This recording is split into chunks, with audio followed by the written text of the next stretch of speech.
အားလ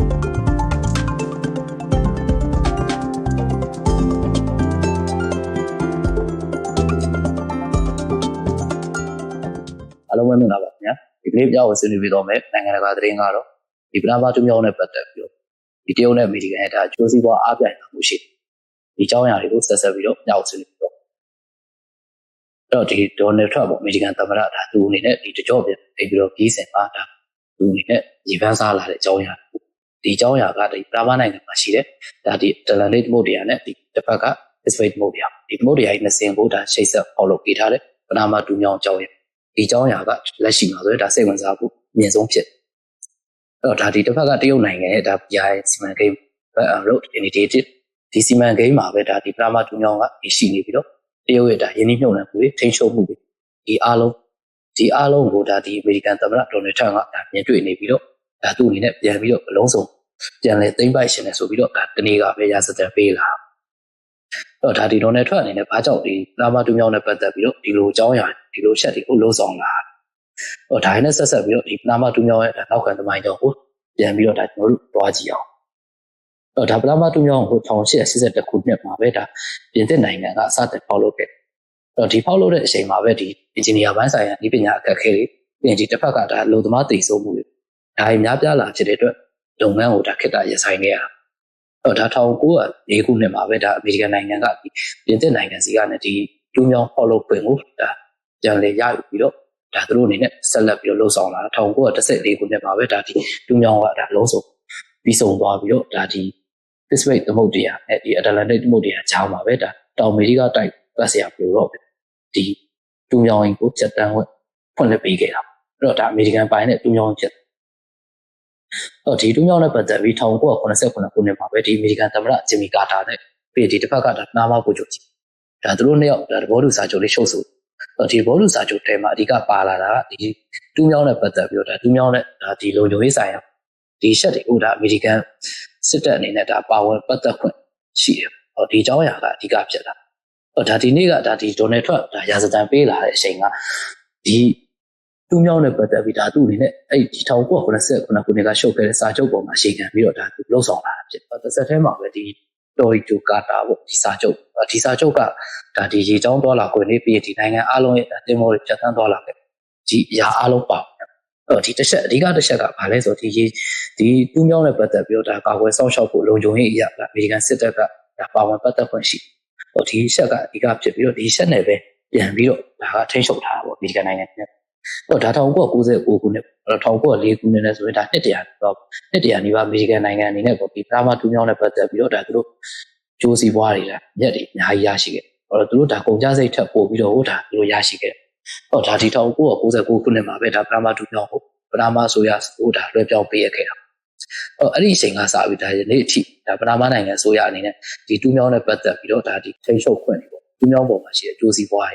တွေပတ်သက်ပြီးတော့ဒါစိတ်ခမ်းနေပြီးဒေတာဆိုင်ရာဖွံ့ဖြိုးတိုးတက်ဒါတွေအားလုံးကိုဒါသူကိုယ်ပိုင်ဆုံးဖြတ်ခွင့်နဲ့ဒါလှုပ်ဆောင်လာတာအဲ့တော့ဒီညမှာဒါအကြောင်းအရာကိုပြန်ဆက်ရရင်ဒီခုလက်ရှိပေါ့တရုတ်နဲ့အမေရိကန်အားပြိုင်မှုကတရုတ်ဘက်နဲ့ပတ်သက်ပြီးတော့ဒါဒီနိုင်ရှင်းချက်အမေရိကန်ဘက်ကလည်းဒါသူဘယ်လောက်ထိပါဝင်ပတ်သက်လာတယ်ဒါပထမဆုံးတရုတ်အနေနဲ့ကဒါသူ့ရဲ့ BI လမ်းကြောင်းမှာဒါဒီလက်တင်အမေရိကမှာဒါပထမနိုင်ငံကဒါပထမဆုံးဖြစ်လာအဲ့တော့ဒါဒီ2029ခုနှစ်ဒါတရုတ်ရဲ့ဒီ BI လမ်းကြောင်းအစပထမအဆုံးဒီပထမနိုင်ငံကဖြတ်ပြီးတော့ဒါရင်းနှီးမြှုပ်နှံမှုတွေပုံသွယ်မှုတွေအားလုံးကဒါပထမတူမြောင်းအောင်သွားတော့အဲ့တော့ဒါဒီတရုတ်ဆိုရအနေနဲ့ကလည်းဒီတူမြောင်းနဲ့ပတ်သက်ပြီးတော့ဒီပထမသမ္မတဟိုဒါဒီလက်ဆောင်အဓိကကတော့ဒါအခြေခံအစောအုံတွေနဲ့ပတ်သက်ပြီးတော့ဒါအများကြီးပေးထားရှိဒါဥပမာအနေနဲ့ပြောရရင်ဒီတဘာဝတက်မှုပြီးရင်အဓိကမြေထားလမ်းပြီးရင်ဒီတရုတ်ရဲ့ဒါဒီတန်ရုံအခြေခံအစောအုံတွေပါမယ်ပြီးရင်ဒီ commission center ဒါတွေအားလုံးကိုဒါတရုတ်အစိုးရအနေနဲ့ဒါဒီပနာမနိုင်ကိုထောက်ပံ့ပေးထားတယ်အများကြီးရှိတယ်အဲ့တော့ဒေတာနဲ့ပတ်သက်ပြီးတော့အခုဒီတရုတ်အစိုးရအနေနဲ့ဒီ1.4 ဘီလီယံပေါ့ဒီဘီလီယံတန်ဖိုးရှိတဲ့ဟာကိုဒါ BGI လမ်းကြောင်းရန်ကုန်ငွေတွေကနေပဲဒါထောက်ပံ့ပေးထားအဲ့တော့ဒါပနာမအစိုးရအနေနဲ့ကဒီတလောကပဲဒါဒီ2021ခုနှစ်ကဒီဟောင်ကောင်ရှေ့ဆိုင်ကုမ္ပဏီကဒီမှာစိတ်ကန်းနှစ်ခုအဓိကရေးပါတဲ့စိတ်ကန်းနှစ်ခုနဲ့ပတ်သက်ပြီးတော့ဒါစာချုပ်တွေရှိဒီစာချုပ်တွေကိုဒါဒီတက်တန်းတိုးရတဲ့ကာလအနေနဲ့ဒါ25နှစ်ကာလတက်တန်းတိုးထားအဲ့တော့ဒါ2021ကနေနောက်တဲ့25နှစ်တက်တန်းတိုးထားဖြစ်တဲ့အတွက်ဒါဒီတရုတ်အနေနဲ့ကဒီပနာမနဲ့ဒါအကျိုးစီးပွားအရာဒါကာလကြာရှည်စာချုပ်တွေအများကြီးရှိတယ်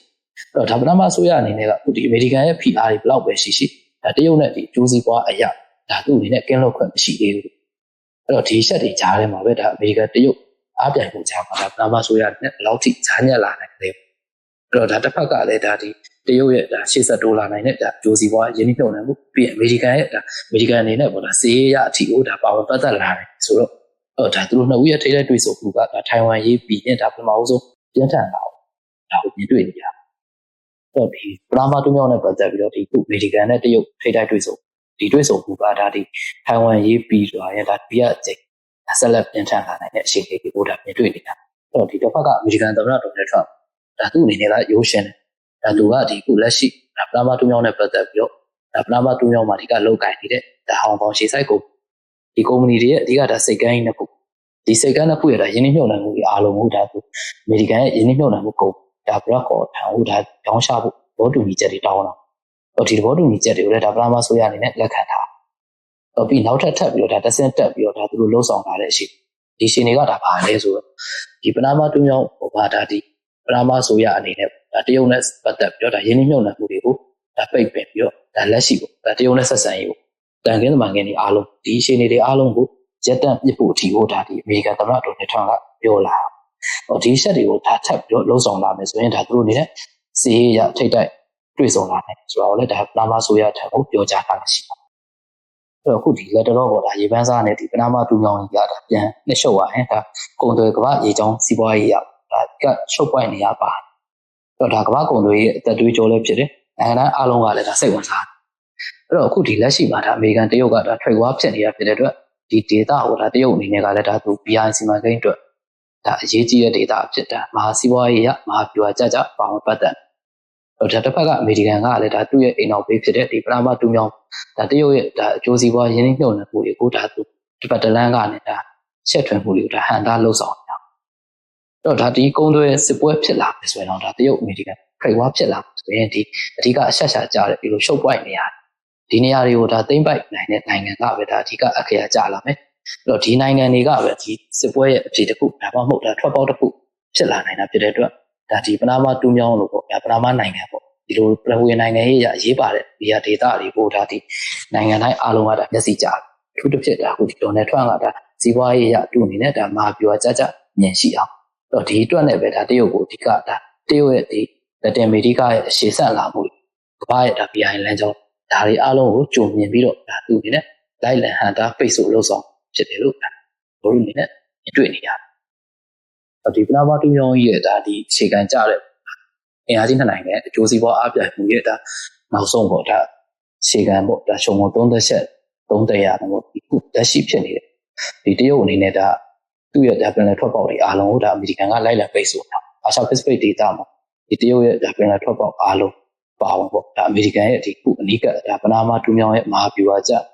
ဒီစီးပွားရေးပေါ့ဒါထိန်းချုပ်မှုတွေကိုတရုတ်ကတစ်ခါပြန်ပြီးတော့ဒါလိုက်လံပြီးတော့ပိတ်ဆို့